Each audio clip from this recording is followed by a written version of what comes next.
രാത്രിയിൽ ആകാശം നോക്കി നിങ്ങൾ നിൽക്കാറുണ്ടോ? എന്നെ സംബന്ധിച്ച് ഡെയിലി ലൈഫിലെ സ്ട്രെസ്സും ടെൻഷനും എല്ലാം ഞാൻ ഒഴിവാക്കുന്നത് വീട്ടിൽ വന്ന ശേഷം കുളി പാസ്സാക്കി നൈസായ ടെറസിലൊന്ന് പോയിട്ട് അവിടുത്തെ വെളിച്ചവും ഇരുട്ടും കൂടി ചേർന്ന ഒരു അറ്റ്മോസ്ഫിയറിൽ ആകാശത്തിൽ, ശാന്തമായ ആകാശത്തിൽ നക്ഷത്രങ്ങളെയും ചന്ദ്രനെയൊക്കെ നോക്കി നടക്കുന്നതാണ്. അതിനൊപ്പം ചിലപ്പോൾ ഒരു ലൈറ്റ് മ്യൂസിക്കോ ഒരു ലൈറ്റായിട്ടുള്ള ചിലപ്പോൾ ചെറുകഥകളോ എന്തെങ്കിലുമൊക്കെ കേൾക്കുകയും ചെയ്യും. ഇത്തരത്തിൽ ഹാബിറ്റുള്ള ഒരുപാട് പേരുണ്ട്. അവരിൽ ചിലർക്ക് ചില അനുഭവങ്ങൾ ഉണ്ടായിട്ടുണ്ടാവും.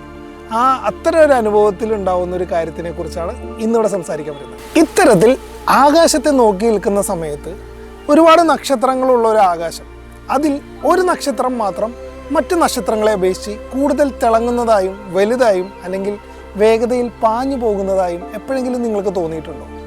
അത്തരമൊരു കാഴ്ച കാണുകയാണെങ്കിൽ സ്വാഭാവികമായിട്ടും നമുക്ക് ഒരു ചെറിയ ആകാംക്ഷയും ഭയവും അതോടൊപ്പം തന്നെ വരും.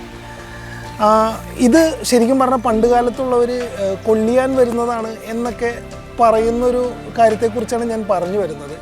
എന്താണ് ഇതിൻ്റെ പുറകിലുള്ള ശാസ്ത്രീയമായ രഹസ്യം? നമുക്ക് അതിൻ്റെ ആഴങ്ങളിലേക്കൊന്ന് യാത്ര ചെയ്യാം. പ്രകൃതി എന്ന് പറയുന്നത് ഒരുപാട് അത്ഭുതങ്ങൾ നിറഞ്ഞാണ്. ഈ പ്രകൃതിയുടെ മുകളിലുള്ള സൗരയൂഥം അല്ലെങ്കിൽ ഗാലക്സി എന്ന് പറയുന്നത് മനുഷ്യൻ്റെ ചിന്തകൾക്കും ഒരുപാട് അതീതവും. എന്നാൽ ഇതിനകത്ത് ഒരുപാട് അങ്ങനെ ചിന്തിക്കാൻ മാത്രമൊന്നുമില്ല കേട്ടോ. കാരണം ഈ കാഴ്ചയ്ക്ക് കാരണക്കാരൻ പ്രകൃതിയോ സൗരയൂഥമോ അല്ലെങ്കിൽ ഗാലക്സിയോ ഒന്നുമല്ല, നമ്മൾ മനുഷ്യർ തന്നെയാണ്. അതെ, മനുഷ്യർ നിർമ്മിതമായ ഒന്നാണ് നമ്മളാ കണ്ടതെന്ന് പറഞ്ഞാൽ നിങ്ങൾ വിശ്വസിക്കുമോ? അതെ, അതിന് കാരണക്കാരൻ ISS ആണ്, international space station.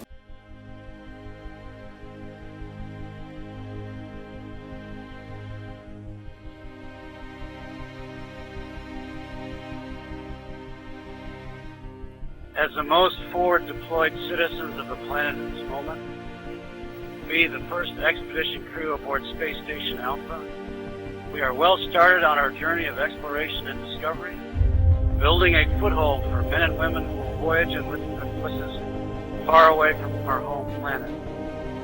We are opening the gateway to space for all humankind. ഭൂമിയിൽ നിന്ന് നോക്കിയാൽ ഒരു മിന്നാമിനുങ്ങിനോളം വലിപ്പത്തിൽ മാത്രമേ നമുക്ക് ISSനെ കാണാൻ സാധിക്കുകയുള്ളൂ. അതുകൊണ്ട് തന്നെ ഭൂമിയിൽ നിന്ന് നോക്കുമ്പോൾ അതിൻ്റെ തിളക്കം കാണുമ്പോൾ നമുക്ക് അതൊരു കൊള്ളിയാനായോ നക്ഷത്രമായോ ഒക്കെ തോന്നും. എന്നാൽ യഥാർത്ഥത്തിൽ ഒരു വലിയ ഫുട്ബോൾ ഗ്രൗണ്ടിനോളം വലിപ്പം ISSനുണ്ട്. ഏകദേശം 5 മുതൽ 7 വരെ സയൻറ്റിസ്റ്റുകൾ ISSൽ ജോലി ചെയ്യാറുണ്ട്. ഈ സയൻറ്റിസ്റ്റുകൾക്ക് അവരുടെ ഭാരം അറിയാൻ കഴിയില്ല എന്നുള്ളതാണ് സത്യം. ഈ കാലയളവിനിടയിൽ ബഹിരാകാശത്തിൻ്റെ പഠനങ്ങൾക്ക് വേണ്ട ഒരുപാട് കാര്യങ്ങൾ ISSൽ നിന്നും നമുക്ക് സഹായമായി ലഭിച്ചിട്ടുണ്ട്. ബഹിരാകാശ പര്യടനത്തിന് പോകുന്ന ഓരോ പര്യടനത്തിനും ISS വളരെ നിർണായകമാണ്. ഭൂമിയെ ഒരു പ്രാവശ്യം വലം വെച്ച് വരാൻ ISSന് വേണ്ടത് വെറും 2 മണിക്കൂർ മാത്രമാണ്. ഭൂമിയിൽ നിന്നും ഏകദേശം 400 കിലോമീറ്റർ ദൂരെയായിട്ടാണ് ISS ആകാശത്ത് നിലകൊള്ളുന്നത്. ഏകദേശം 2 മണിക്കൂർ കൊണ്ട് ISSന് ഭൂമിയെ വലം വെച്ച് വരാൻ കഴിയും. ഭൂമിയിൽ നിന്നും 400 കിലോമീറ്ററോളം ദൂരെയാണ് ISS സ്ഥിതി ചെയ്യുന്നത്. ഭൂമിയിലെ കണക്കനുസരിച്ച് 400 കിലോമീറ്റർ എന്ന് പറയുന്നത് വളരെ വലിയ ദൂരമാണെങ്കിലും ബഹിരാകാശത്തിനെ സംബന്ധിച്ച് അതത്ര വലിയ ദൂരമല്ല. 1984 സ്പേസ് സ്റ്റേഷൻ ഫ്രീഡം എന്ന് പറയുന്ന അമേരിക്കൻ പദ്ധതിയിലൂടെയാണ് ISS ആദ്യമായി വന്നത്. എന്നാൽ അന്ന് ISSന് ഇന്നീ കാണുന്ന വലിപ്പമോ ഭാരമോ ഉണ്ടായിരുന്നില്ല. പിന്നീട് 93 കാലഘട്ടത്തിൽ മറ്റു രാജ്യങ്ങളും ISSനോടൊപ്പം ചേരുകയായിരുന്നു. ലോകത്ത് ഇത്ര അധികം രാജ്യങ്ങൾ ഒന്നിച്ച് പങ്കെടുത്തിട്ടുള്ള ഒരു പദ്ധതി വേറെ ഇല്ല എന്ന് തന്നെ പറയാം. അങ്ങനെ പല രാജ്യങ്ങളുടെയും കോമൺ ആയിട്ടുള്ളൊരു സ്പേസ് സ്റ്റേഷനായിട്ടാണ് ഇന്ന് ഇൻ്റർനാഷണൽ സ്പേസ് സ്റ്റേഷൻ വർക്ക് ചെയ്യുന്നത്. ഇനി ഞാൻ ഈ വീഡിയോയുടെ തുടക്കത്തിൽ നിങ്ങളോട് ചോദിച്ച ചോദ്യത്തിലേക്ക് വരാം. ഇത്തരത്തിൽ കൊള്ളിയാൻ പോലെ എന്തോ ഒന്ന് ആകാശത്തിലൂടെ മിന്നിമറയുന്ന ഒരു അനുഭവം നിങ്ങൾക്കുണ്ടായിട്ടുണ്ടോ? ഇതിനെ ശരിക്കും നിങ്ങൾക്ക് കാണണം എന്ന ആഗ്രഹമുണ്ടോ? ഉണ്ടെങ്കിൽ ഗൂഗിളിൽ പോയി സ്പോട്ട് ദ സ്റ്റേഷൻ എന്ന് സെർച്ച് ചെയ്യുക.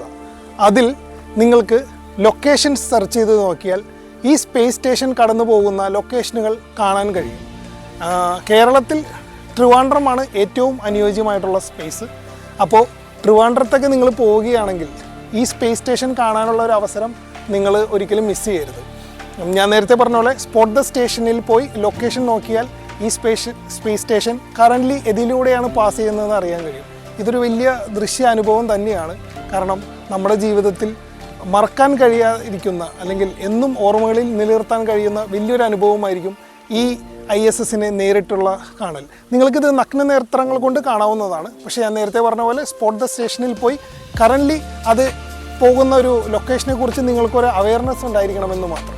അപ്പോൾ ജീവിതത്തിലെ വലിയൊരു അനുഭവത്തെ മിസ് ചെയ്യാതിരിക്കുക. നിങ്ങളുടെ യാത്രകൾക്കിടയിൽ സ്പോട്ട് ദ സ്റ്റേഷനിൽ നോക്കി ISS പാസ് ചെയ്യുന്ന ഭ്രമണപഥത്തിലൂടെയാണോ നിങ്ങളുടെ യാത്രകൾ എന്ന് സെർച്ച് ചെയ്ത് ഈ ദൃശ്യാനുഭവം അറിയാൻ ശ്രമിക്കുക.